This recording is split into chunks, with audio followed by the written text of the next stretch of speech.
All right, Brett. Metal Monday. Metal Monday. Do the thing. Bloody like we like it. Like we're used to. Yeah, So it feels as like it gets closer to Halloween, it feels like that's kind of par for the. It should be bloody, course. right? I mean, we've been kind of spoiled the last few Mondays with some green. Market's just been pretty wild, really. Like copper's been up and down. I mean, we're 440 right now, 440-ish. Just shy of a dime today. Last week it was hanging in there pretty tough.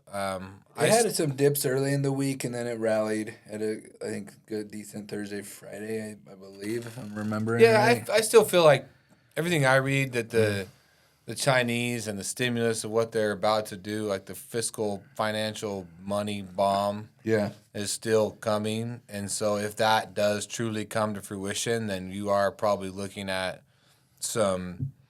probably some more upside to copper.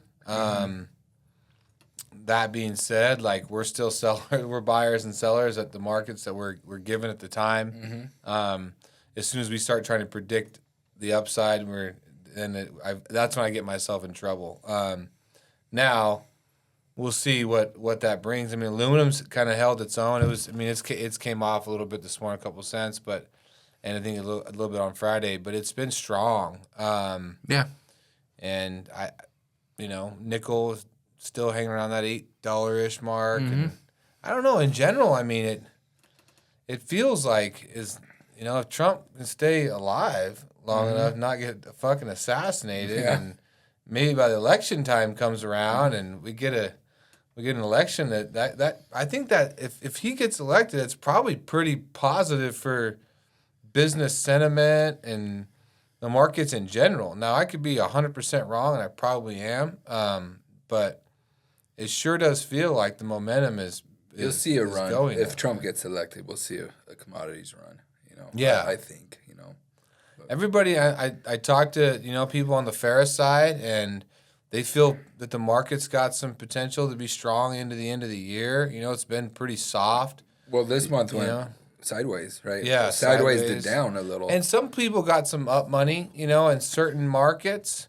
We didn't see anything anything like that over in the West, but I think there's some up money to be had out there in certain pockets. But I feel like that there's still it's a volume game, and there's not as much volume out there as maybe anticipated. So if you can get some demand rolling, then November, December, you might have a chance. Maybe even January, start the year off right. So, I think that I'm not looking at it negatively. I think on the commodity side, especially on the base metal side, the momentum feels like it's trending in our favor. So, like we've said, if you don't see some dips in the market, then that's when I get a little more worried that you're going to see a crash, like a bigger crash.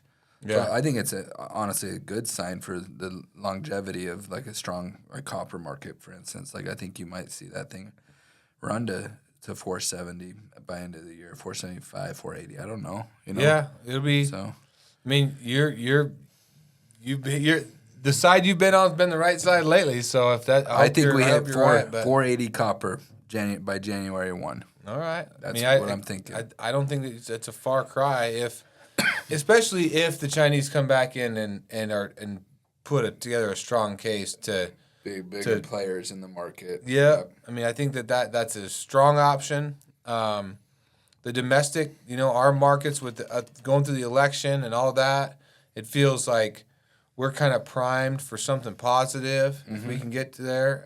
So that's a good thing. So I'm overly overall I'm optimistic, and now I'm a realist, and we're going to try and sell into it as much as we can, and just keep stuff moving. But generally speaking, I mean, I feel, and we kind of live in our own little pocket over here, and it's still pretty busy as far as like construction, and now it has slowed down. Don't get me wrong, we're not like just this, super secret deal, but the construction has slowed down, residential and commercial. But we're still, I mean, the amount of people still moving here. But it hasn't stopped. And still, it hasn't stopped. No. It hasn't came to a halt. There's still a lot going on, in this, Idaho, Oregon, region. So, it's easier, being a little easier for us to be a little more optimistic. Now our manufacturing companies are slowing down, that sell worldwide. That's the only thing I've seen a big slowdown in. And you do see like some electricians are slowing down because of the builds are not as many, but they're still busy. Like I talked to a lot of people, and the electricians, they're still busy though. They got more work and they can kind of fill jobs sometimes. A lot of them. The demo guys, all those guys are busy. So I don't know. I think we're primed for a good bounce back, and even however the election goes, I think it would benefit the business if Trump gets in there. But it feels to me like everyone's just waiting to see what happens. Yeah, and I think on their hands right now. Yeah, and I think if it's not Trump, I hope it doesn't everything doesn't crash on us. I hope people we're gonna have to figure this out for 4 years and they get to work, Yeah. But we'll see. I could be wrong, and we'll just see how the election goes in a few weeks. Really, it's crazy. I know, it's crazy. What is it, like less than a month, right? Oh yeah, it's like 3 weeks away. I think. Yeah. Dude, it's wild times right now in the good old USA. Not to mention like all the other countries and all the stuff that's going on that affects our markets on the commodity side. Mm-hmm. So, man, if you don't like a volatile market, then we're probably not the game. It's not the game for you, because I think commodities right now it's all over the map. So we look forward to pushing through November, seeing what or pushing through October, getting into November, see what election brings, what the markets bring. Mm-hmm. But no matter what, at the end of the day, like I posted here earlier, like we're gonna go fucking hard. I only know one. No matter what happens, I'm gonna wake up and go to work. Exactly, go hard. that Wednesday. Hey, real quick shout out to my youngest daughter.